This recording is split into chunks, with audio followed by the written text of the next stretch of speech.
లోకమంతా గణేశుణ్ణి బంగారు ఆభరణాలతో పూజిస్తుంది.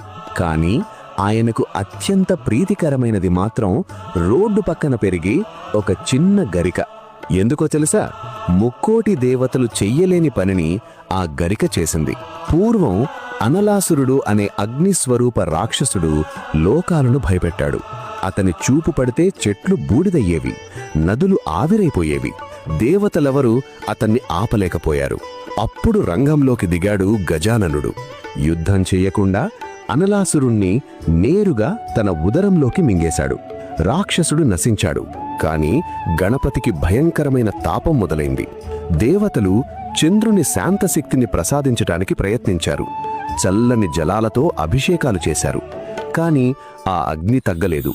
అప్పుడు మహర్షులు భక్తితో 21 గరికపోచలను సమర్పించారు. అదే దూర్వాగ్రాస్. ఆశ్చర్యం! గరిక తాకగానే గణనాథుడి తాపం క్షణాల్లో శాంతించింది. అప్పటినుంచే గరిక గణపతికి అత్యంత ప్రీతికరమైనదిగా మారింది.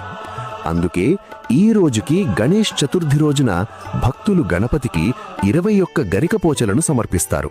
కాబట్టి గుర్తుంచుకోండి, భగవంతుడికి కావాల్సింది బంగారం కాదు, భక్తి. చిన్న గరికతోనే అగ్నిని చల్లార్చిన గణపయ్య మన జీవితంలోని విఘ్నాలను కూడా తొలగిస్తాడు. బోలో గణేష్ మహారాజుకి జై.